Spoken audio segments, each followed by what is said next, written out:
Yeah. Hi, it's Lin-Manuel Miranda. I'm the composer lyricist of In the Heights, and I am taking your questions. I am an open book. Shoot. No comment. I'm just kidding.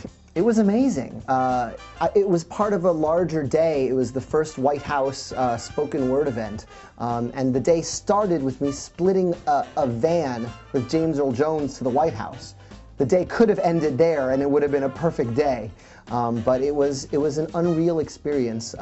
More nerve-wracking than anything because I was performing a new song that I'd only performed like in my shower.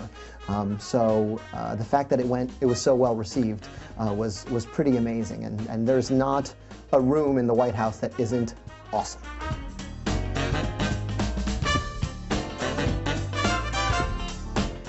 Good question, Maddie.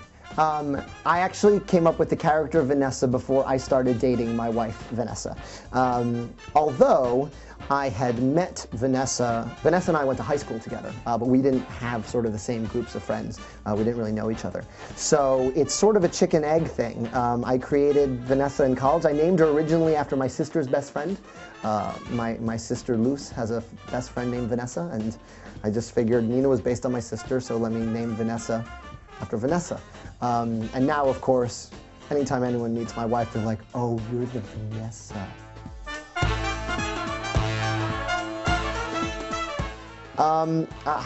I cannot choose a favorite character. They're all my favorites. You know, for me, it's funny because for me, performing the show is a game of subtraction. Usually when you're an actor on a show, you have to learn your lines. And for me, it was unlearning everyone else's lines because I wrote those tunes. But I love different things about everyone. I love Sonny because he's such a ghetto revolutionary and he really wants to change the world. And he wants everyone to take him as seriously as he takes himself. I love Graffiti Pete because he's an artist. I love all of the women in our show, Abuela and Daniela and Carla. I really can't pick a favorite, but I love them all for different reasons. And I also love them for what our actors have brought to them. I can't separate Chris Jackson and Benny. At this point, it's very hard for me to separate Andrea Burns from Daniela because I'm on stage with her every night and she just takes it to this whole other place.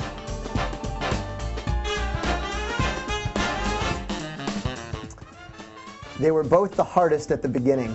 I taught at a magnet public school I basically taught kids who were a lot smarter than me. And so it was very, tricky to sort of get their trust, especially since I was right out of school when I was teaching.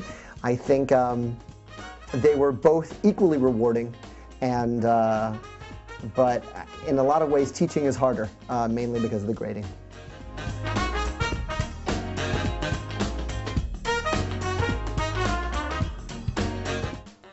Thank you for your wording.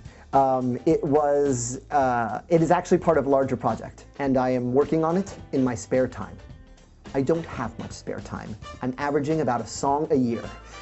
So I'm working on it, and it'll come out, and when it comes out, it'll be perfect, but I'm not going to release it before it's done. That was sort of your little hors d'oeuvre glimpse, but I'm working on it as hard as I can.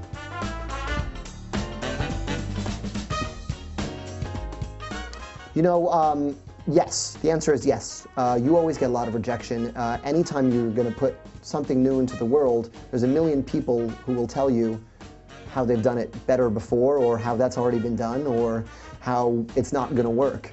And you have to look at those as motivators. Just like if you're going into acting, you can't look at auditioning as a way of getting a job. You have to look at auditioning as the job, because that's what you're going to spend the majority of your time doing.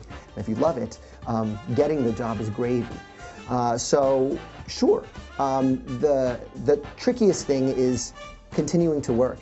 And I was very lucky with Heights that I had Tommy Kail, because I had someone who wasn't me saying, bring in something Friday.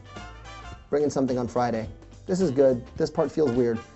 Bring in another song on Friday every week for 8 years.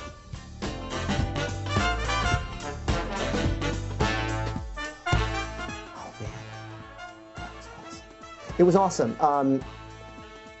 I'm still having trouble finding words for it because, one, I had such a different experience growing up going to Puerto Rico. I was a kid who spoke real Spanish with a really crappy English accent. I couldn't make friends my age, and to go back with this show that is, 100% from the gut of Kiara and I, who were both, sort of outsiders on the island, who had family on the island, and to have our show, not a word changed for Puerto Rico, with the same mix of English and Spanish that we do on Broadway, received wildly, enthusiastically on its own terms, was the most, it was sort of the most important week of my life, in a lot of ways, personally.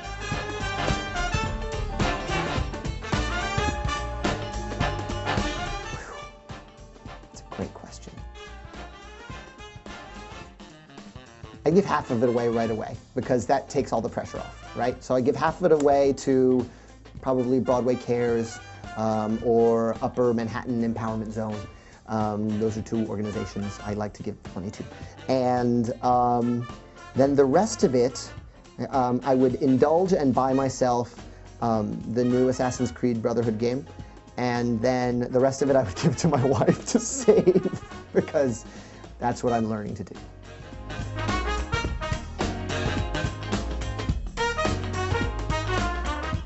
Oof.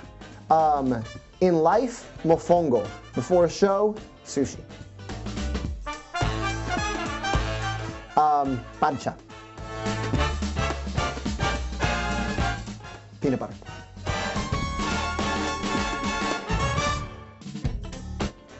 Ghetto revolutionary. One word. Soulful. Determined. Working.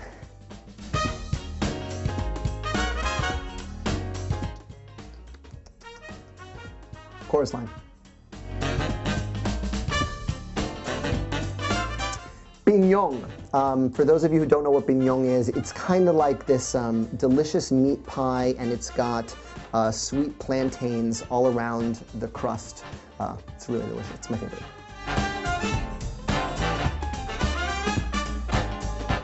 In my own mind, constantly. Those are two particular favorites of mine, actually. I love it when they do songs together as well. But I'm a huge hip-hop fan. I listen to everything. I listen to the most poppy hits to the grimiest underground stuff. I have a friend, Freddie, who works at the Drama Bookshop. What's up, Freddie? Who always gives me like the new Homeboy Sandman or Joel Ortiz album, the really like underground stuff. So I listen to all of it. I wonder what the first thing was in the implied question.